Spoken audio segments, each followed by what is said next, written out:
You're not going to keep me in business. No. Yeah. Don't wear a Hawaiian shirt and No. flip flops or anything like that, please.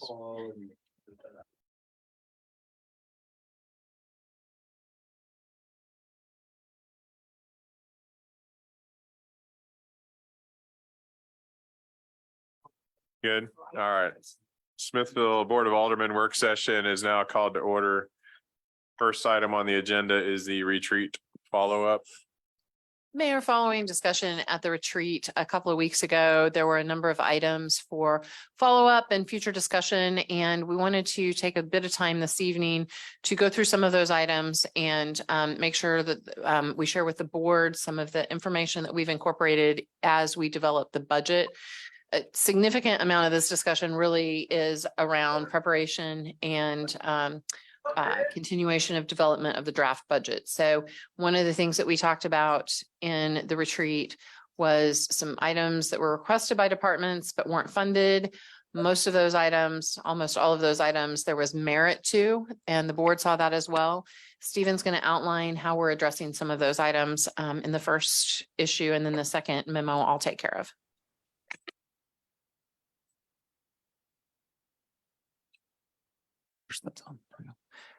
As you may recall, the Board of Aldermen held a budget planning retreat back on May 17th, 2023. And the board identified a path forward for the development of the 2024 budget. During the retreat, the board prioritized the funding of several general fund operational requests. Items that were prioritized as part of reviewing those requests, it included improvements to citizen education programming, wayfinding, and tourism enhancements, which Gina will speak to tonight, and long-term equipment replacement programming. So in the memo, as a follow-up to the retreat, we reviewed some items that were not originally funded in our draft budget, and those items are now funded.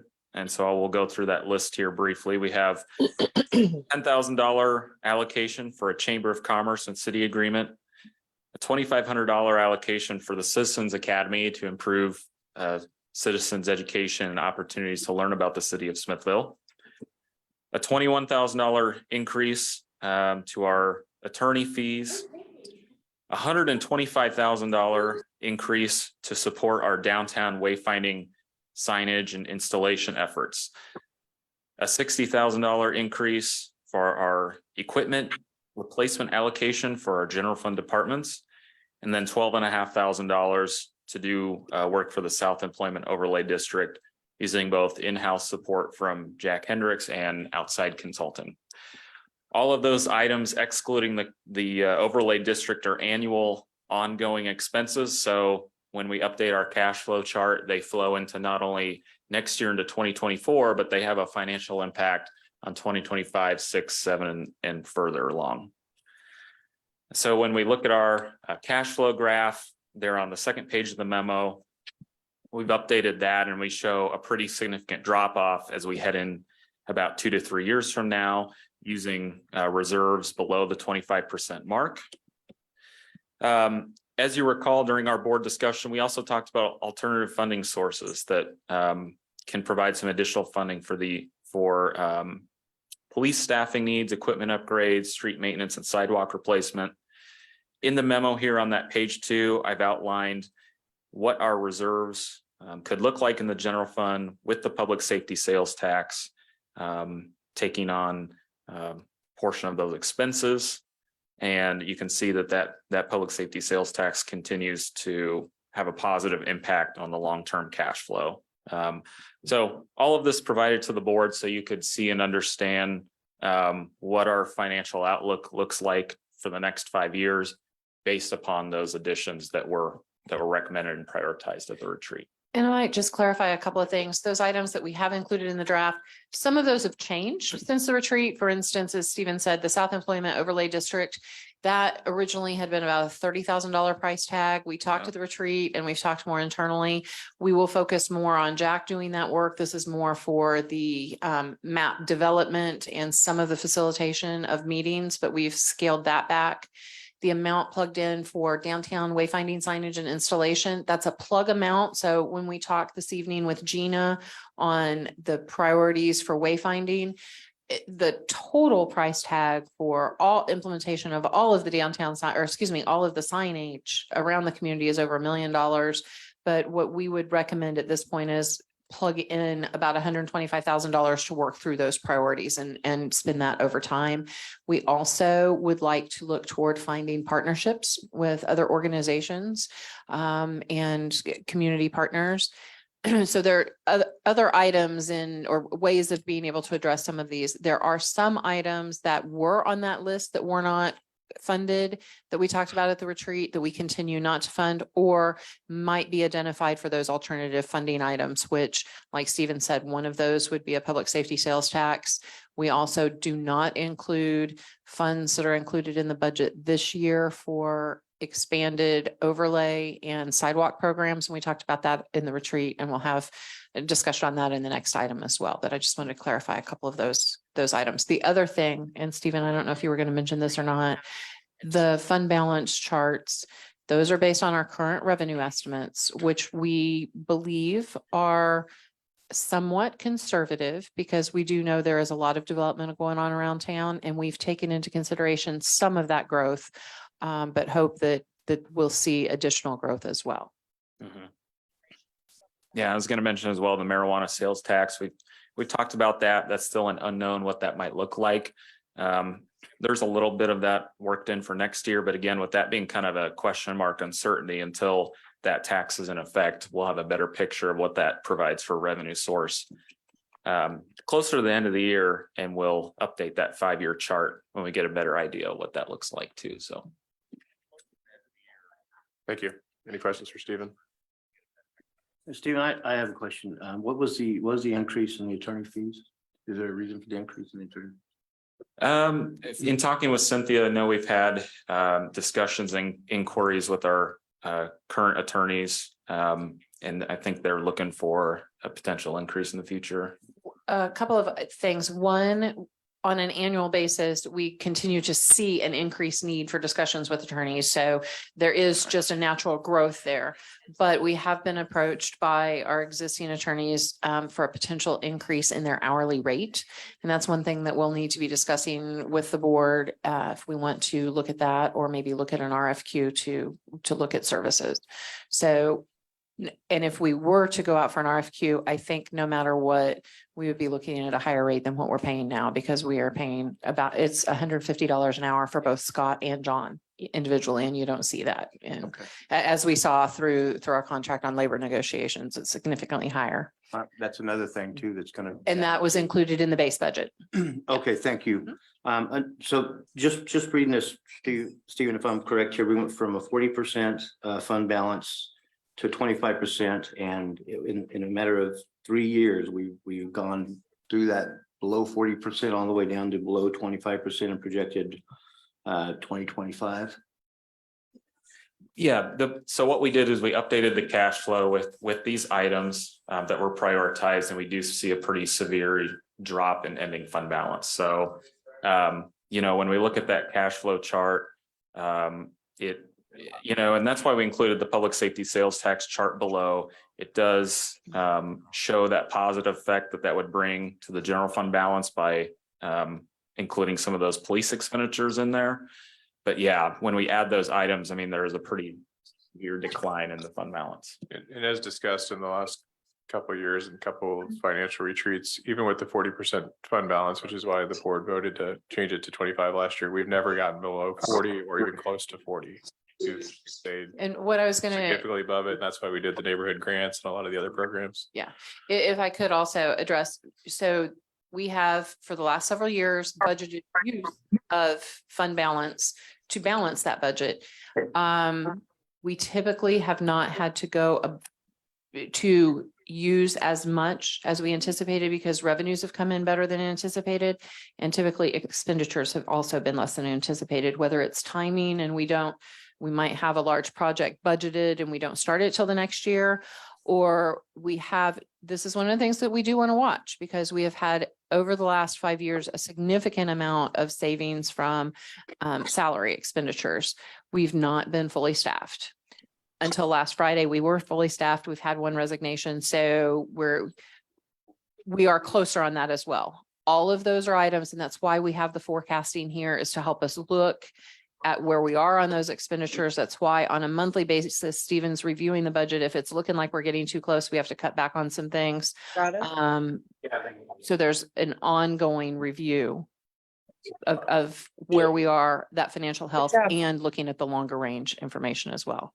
Okay, thank you. It looks pretty bleak. I mean, even with the sales tracks, we get to see not the year, but okay, thank you, Stephen. Thank you, Cynthia, Mayor.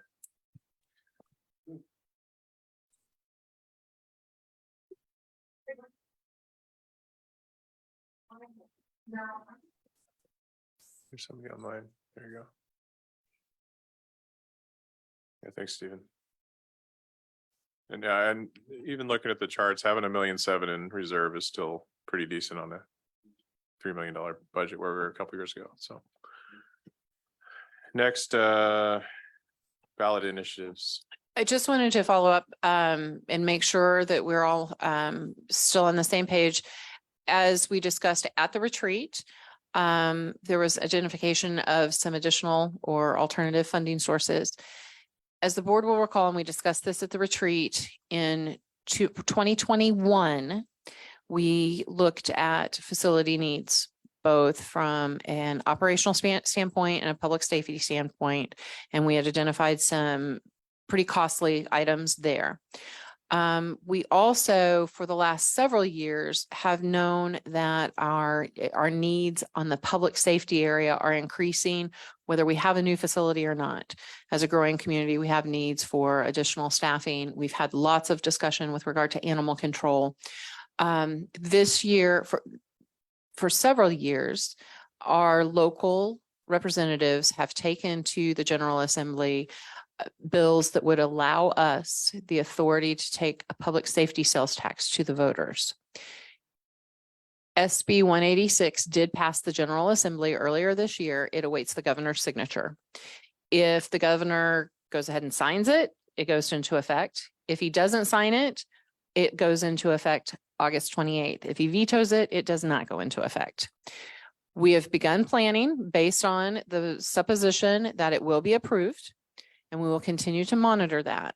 At the governing body retreat a couple of weeks ago, the board indicated a desire to look at going forward on this November's ballot to take a 0.5 cent sales tax that would be allowed through new SB 186 to the voters this November. What we talked about was a 0.5 cent sales tax generates approximately $700,000 in revenues on an annual basis. If approved, staff would recommend that this fund the addition of 2 police officers. We've talked the last 2 years of those additional needs and kind of a long-term plan for staffing. The next priorities within the city as a whole are addition of public safety personnel. We've had a lot of conversation about implementation of an animal control program. It was identified that creation of a full-time animal control position under the police department could be funded through a sales tax like this. We could also incorporate costs associated with fleet leasing for police vehicles. This is the first year that we're replacing police vehicles in large numbers, and this would fund that transfer to the Vehicle and Equipment Replacement Fund to support purchase of an ongoing purchase of those vehicles, and then additional equipment upgrades and replacement. If you'll recall at the retreat, there are a number of items, everything from upgrade of tasers to ongoing replacement of ballistic vests and other equipment that we would recommend for funding using those $700,000. One thing I do want to outline, SB 186 does not require a sunset, and because we are recommending addition of police officers, we would recommend that this be a non-sunsetting sales tax. And then the bill does also require that the level of funding provided for police at the time the bill is passed remain. So we wouldn't be peeling off what we spend on public safety to do that. The information that Stephen provided earlier and our projections going forward do not reduce that amount. We just 85% of our budget in any department is salaries. So as we see those increases go up there, that's always going to have an impact. But as these numbers could also go up if revenues went up. One thing I wanted to clarify, at the retreat, the board expressed a desire to move forward with a November election for a public safety sales tax. As you all know, we have to certify ballot language prior to the election. The deadline for certifying that language is August 29th. The bill, whether signed or not, goes into effect August 28th. So we are recommending, if the board wants to continue in this way, that we have a special meeting on August 28th to approve or review as an emergency ordinance, an ordinance certifying ballot language to then be submitted the next day to the Clay County Election Board. So an emergency ordinance would require 2 readings on the 28th. But we wanted to make sure, we've had the discussion in the retreat, want to make sure that the board wants us to proceed in that manner. And then also we can begin looking at information on education campaign here. But then also just that understanding that this would be kind of quick action based on the timing of the law going into effect. I do want to clarify, November election, we would not see revenues until the second quarter, second quarter of the budget. It would be March of next year that we would receive those revenues. Cynthia, I have a question for clarification. That's $700,000 a year. Correct. And- That's roughly equivalent to what we receive for a 1 cent sales tax brings in about 1.4 million a year.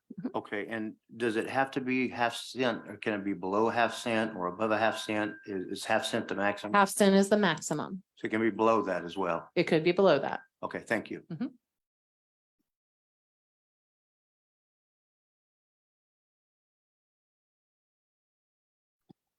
Mayor, Cynthia, no, I believe that as our city grows, our police force needs to grow, and that's going to continue to put pressure on our budget. It doesn't alleviate all of it. You know, I think we're around 2.2 million right now for our police officers. So I believe it's a good idea to put in front of the citizens and let them decide. But the beautiful thing about a sales tax is that it's not just citizens of Smithville. This is anybody that visits any of our stores and facilities that they would be aiding in that. And I believe, Mayor, we're one of the lower sales tax still, right, in municipalities. We've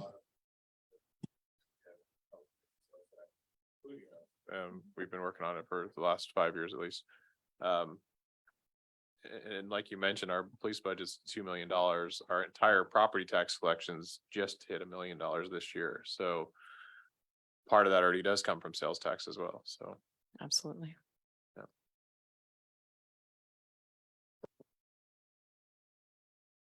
Shall I go on to the other 2 items that were discussed at the retreat? any other questions on public safety sales tax? Go for it.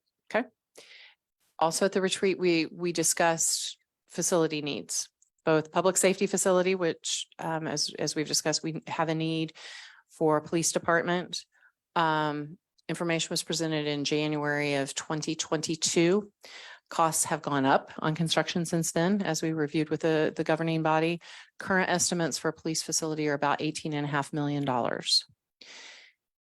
As we've had discussions with regard to animal control and the expansion of the water treatment plant and the effect on the existing animal pound, staff is recommending that we look at the addition of a separate standing animal control facility co-located with the police department facility. That would add about $500,000 to that total project for $19 million. The expansion of the water treatment plant also necessitates the move of our street maintenance functions.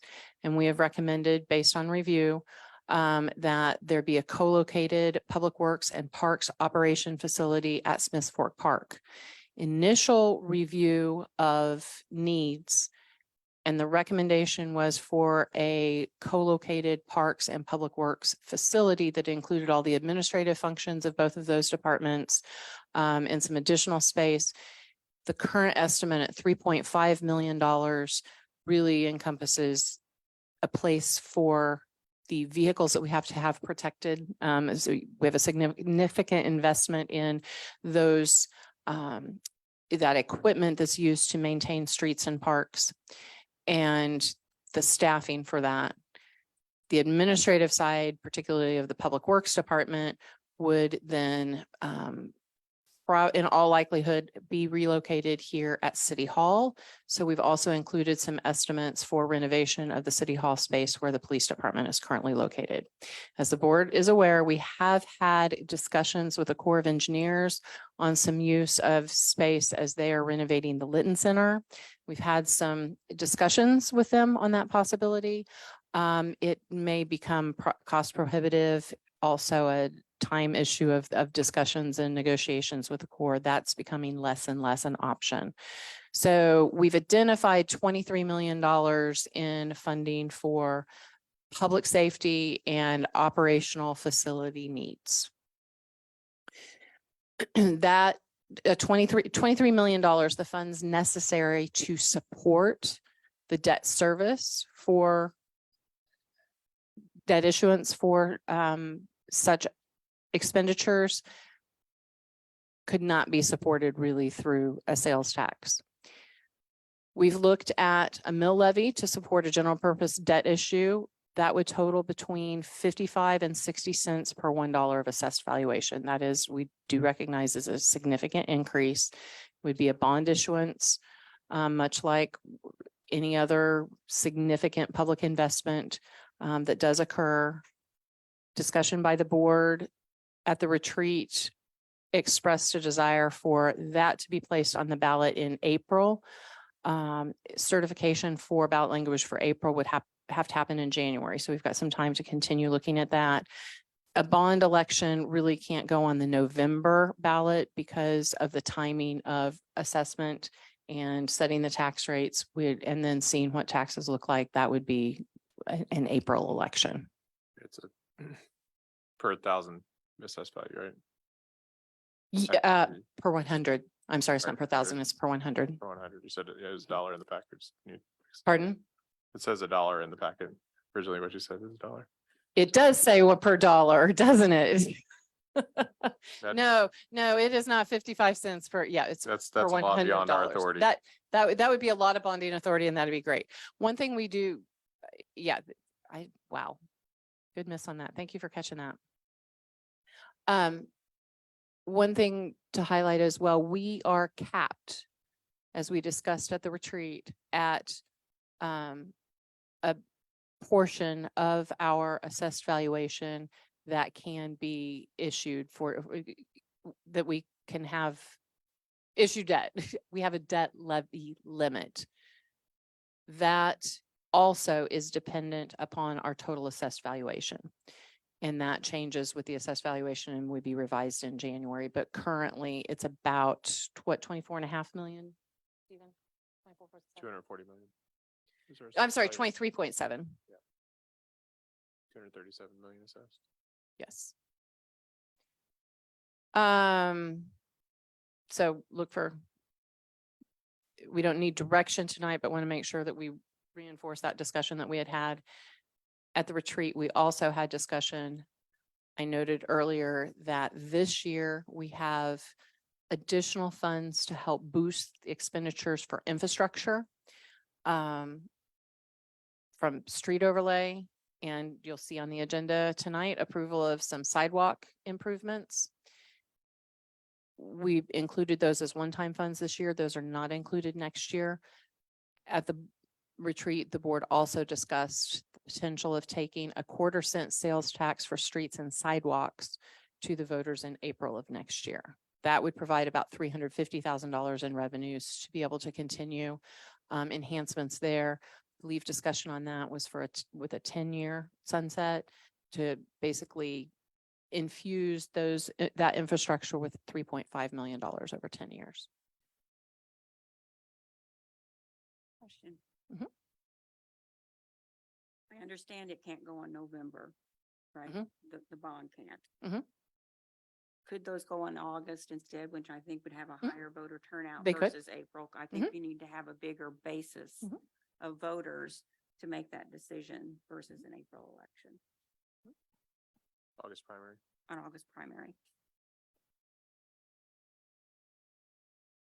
I have a question too, Cynthia. If I'm figuring this right, if you have based on the GO bond, if you have based on the start, if I figure this right, it's about a $1,650 tax increase if you have a $300,000 house, right? No, $165. 165? Yeah. On a 300,000, okay. Because right now on the $300,000 house, you pay about, it's what, 100. 150 It's versus that actually, I think it's closer to $300 on Total. 300 total, right? On current, for city, Yeah. not total. yeah, Yeah. city tax. City tax is a small portion of the total tax bill.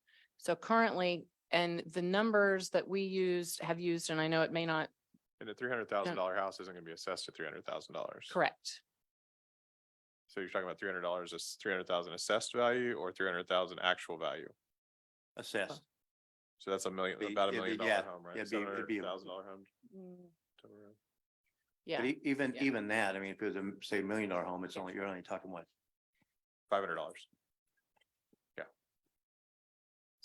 So a $250,000, and that's not based on, 4126, $250,000 assessed value home, correct. 195 a year. Yeah, around 295 is what we're currently paying. Okay. So, and then that addition would be another $250 because 200 was a $200,000 home was 200. So it would be an additional $200 annually, with $250 annually on a $250,000 home. It would double It the would city, okay. it would double the city's portion. Okay, The total tax bill at that $250,000, that $200 currently, the total tax bill is $3,405. okay, I'm with you. So that $3,405 would go up by $250. Right, total, okay. I think, Chief, I probably don't know if you put you on the spot, but the last time we talked, the call for service is around $50 or so to roll a single officer to a home, somewhere around there. Yeah. So as we grow and we have more officers, more vehicles, more calls for service and mental health checks have gone up and everything else, we need more cars on the road, more police on the streets. And one of the things, the public safety sales tax helps us with the equipment and the staffing necessary, but we've got to have a place to be able to house those. Yeah, 1,700 support square that. feet is not gonna fit 30 officers. It'd get tight. Cynthia, I don't think it's a bad idea of what Melissa's talking about. What does that delay us in the revenue start and construction? Is that Doesn't about a really 6 delay it month? At all, because it wouldn't- wouldn't be till the following January when we. Right, that's what I thought. So that's not a bad idea. It would have to be the August, not the November election, Yeah. because we would have to But- incorporate that into when we set our rate. But Yeah, because we set our Yeah. mill levy in August. Right. Mhm. No, I in understand that. September now, but I yeah. like that. I like that idea. I'd Mhm. like to see it on the ballot, but it would be a greater turnout of voters.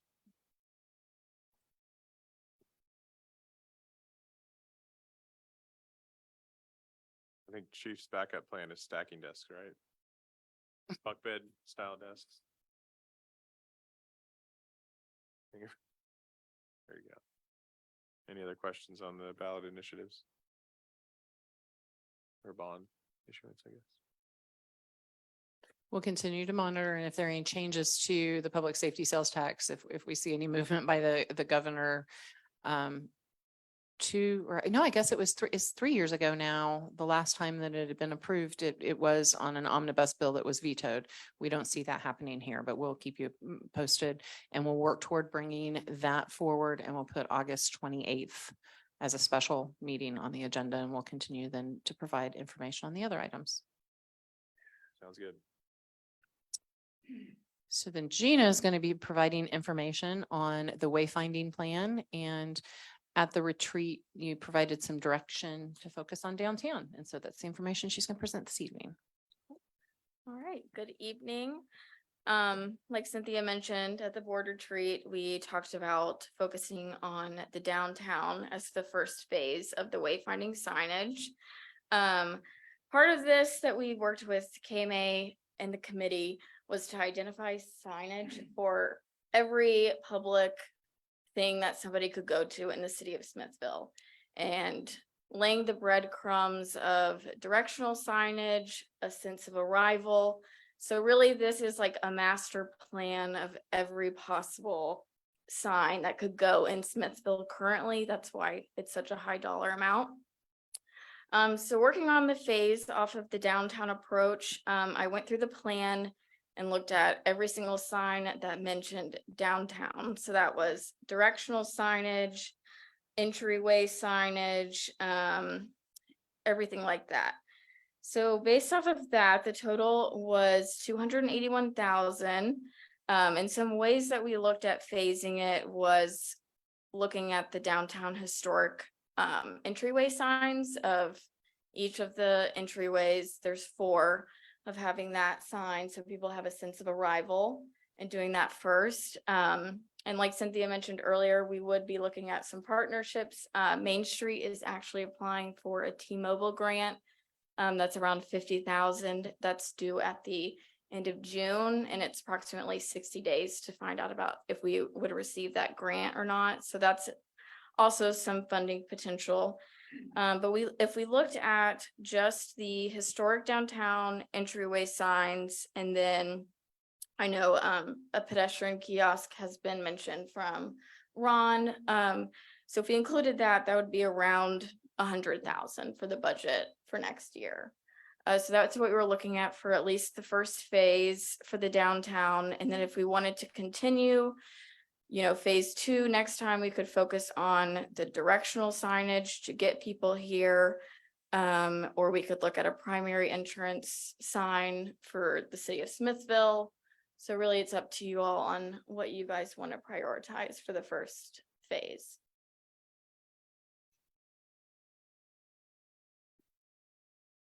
I have a And- question. Mhm. On the downtown, would all of that first phase include, like, I'm gonna call them the light poles in that look, like, on the Yeah, so bottom of if the next you- page? yeah. So I guess my question is, are we making sure we're doing all of those at the same time? That a way they stay consistently that Right. design versus doing some of that in design now, and then next year we go back and that design is not available. So, yeah, so the point of this plan is to make it as specific as possible. And that's why I wanted the board to adopt it. So in future years, it would still be the same signage or as close as possible. And that was for the entryway. That's why it's really important to do it first, so people know that they've, reached a destination rather than just doing the directional signage and then people not knowing where they've arrived. And I'm wondering, and I meant to think about this earlier, should we maybe try to bring up this chart with the costs that could Yeah. help people to be able to see it? In the packet. Yeah, I think that helps in Yeah, everybody. it's a lot being of able to see it visual, at the same time. and then if you have the packet pulled up, all the colors that coordinate on the sign on this cost estimate coordinate with the location plans that have been circled, so. Be helpful.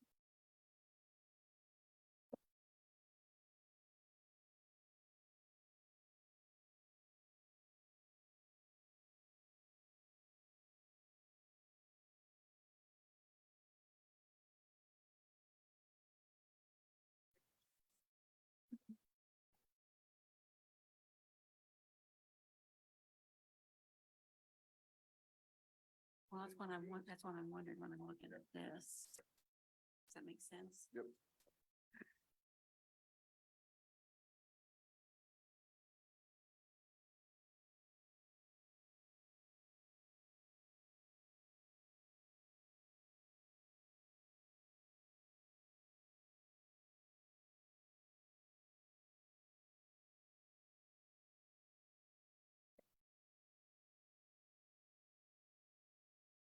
So which ones were you talking about? Wilson? 4-foot, 6-foot cap height.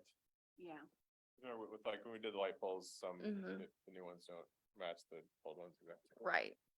Yeah, so in this, the first phase, if we just focused on the entrance signage, then those would be the ones that say downtown. And then the next focus that I would recommend based on KMA's recommendation to us would be focusing on the directional.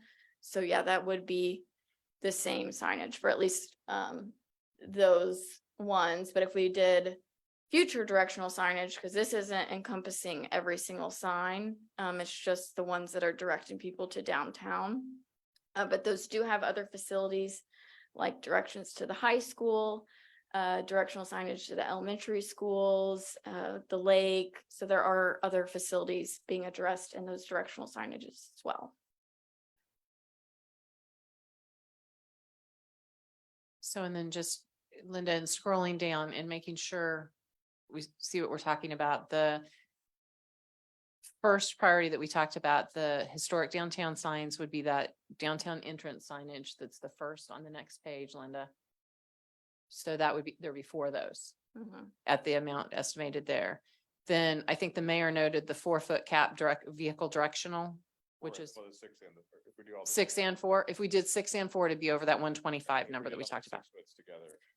If we did all the 6 foots together, mhm, That we don't the need- 6 foots rather than, Okay, yeah, that makes sense.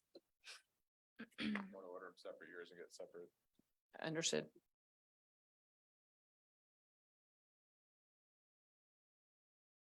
You mentioned, Ron had mentioned the kiosks a couple of Mhm. times. Yeah, and that's at the, if you keep going. That's that one. And then it's like a glass panel where we'll be able to put in artwork, or if there's events going downtown, we can put that in there. So it's just a little information kiosk that would be downtown.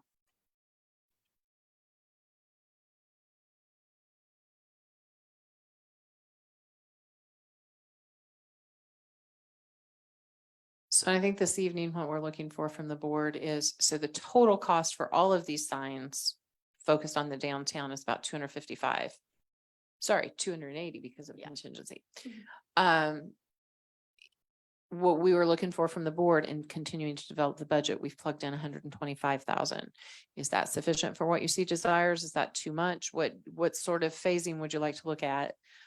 Because trying to keep in mind then also the bottom line of fund balance. So is 125 something? We don't need to make decisions tonight on specifically what has to happen. It would be nice to have a good direction, but kind of some direction in dollar figures as well. What their suggestion is to do the historic downtown first and the 6-inch cap first. So if we did the That'd be 100. horse, and then so that'd be 10 and then a kiosk. So that's 80, so that's 100, yeah, that goes over. But Yeah. Are there, yeah, so there's 6.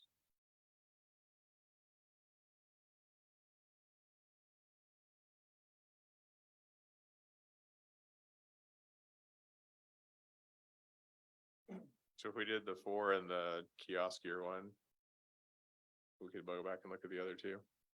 That puts you at 80, about 90,000. Mhm. So you're thinking about the historic downtown to get that area demarked and the kiosk.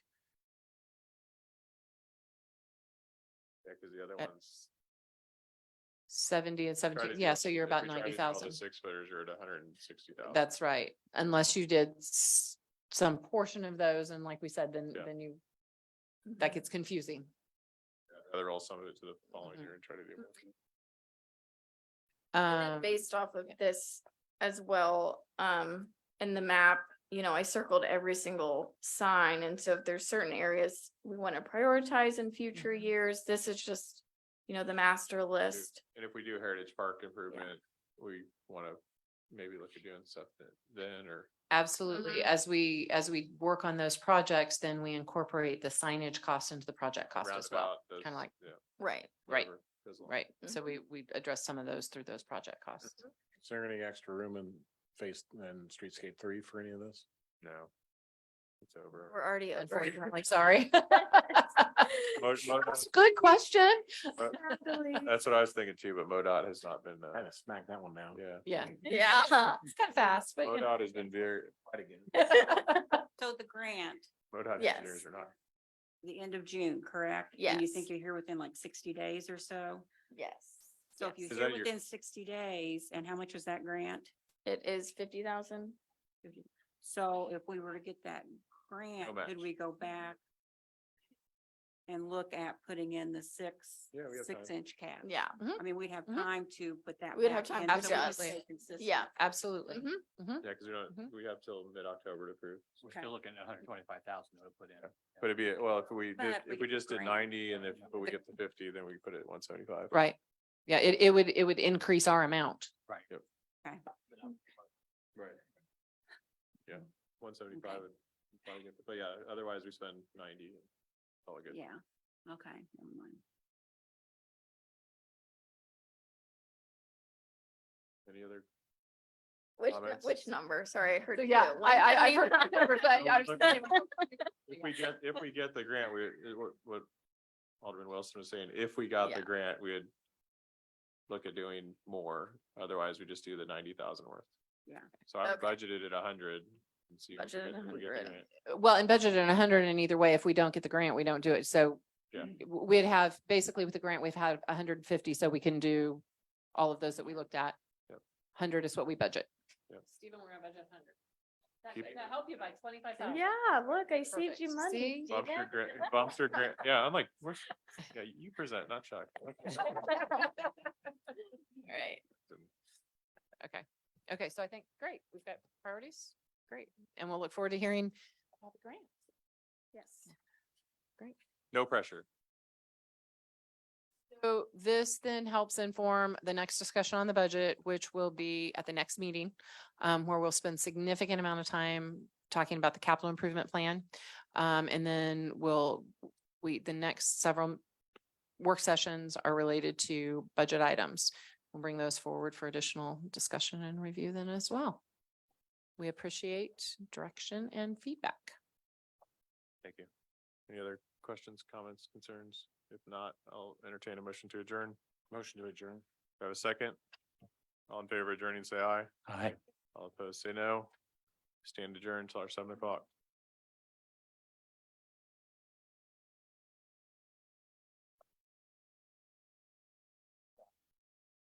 No, we talked about that. You can't do private business.